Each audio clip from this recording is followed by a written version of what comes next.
There are moments in life when the soul lets out a cry that is deeper than words.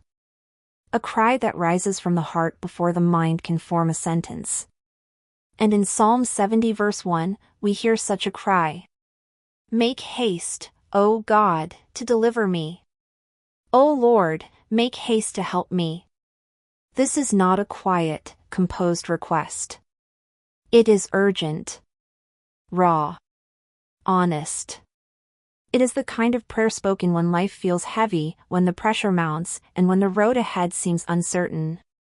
It is the cry of someone who has reached the limits of their own strength. And yet, this verse is not a cry of despair, it is a cry of hope. Because you only call for help from someone you believe can answer.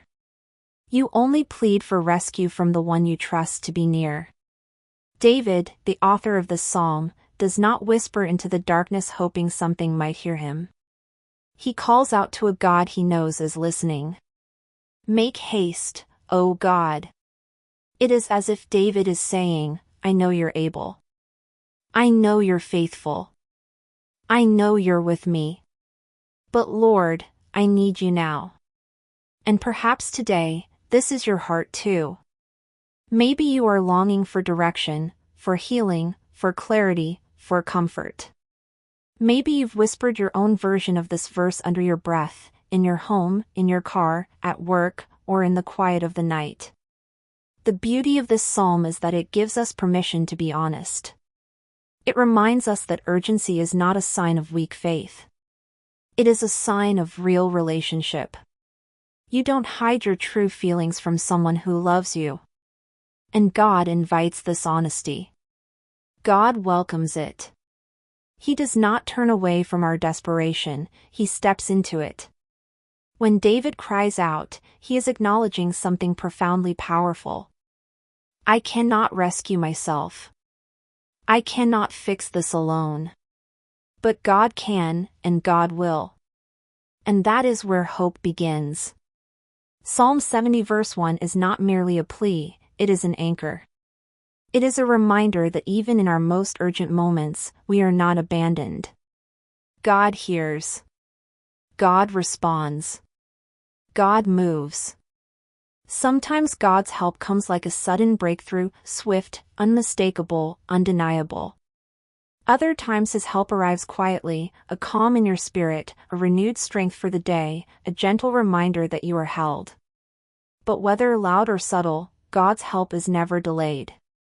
It is always timely, always purposeful, always filled with love. This verse also teaches us something else. Waiting is not a sign that God is far away. Delays are not denials. Silence is not absence. Even as David cried out for haste, he knew God was already at work, shaping, guiding, protecting, preparing.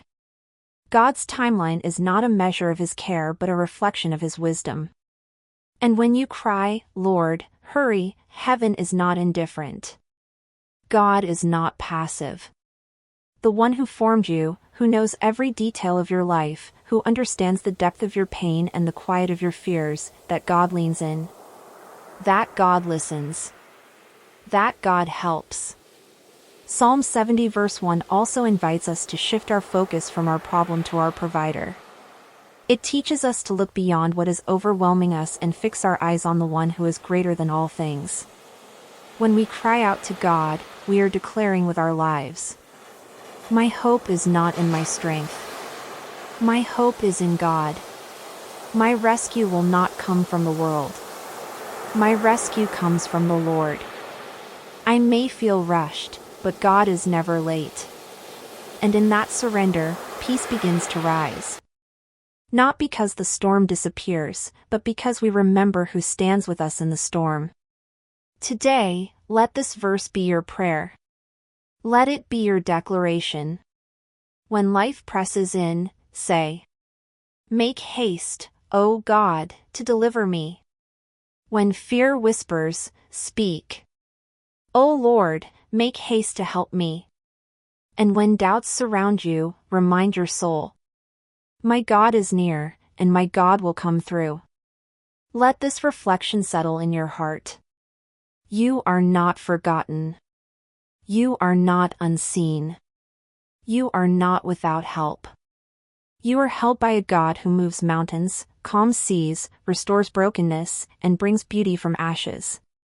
Whatever you are facing, God is already moving on your behalf. Whatever you fear, God has already gone before you. Whatever weighs heavy on your heart, God is lifting it even now. So take a breath. Lift your eyes. Hold on to hope. Your prayer has been heard. Your cry matters to God. And just as David was delivered, strengthened, and restored, so will you be. The God who helped then is the God who helps now. And He is making haste, with love, with power, and with perfect timing. Amen.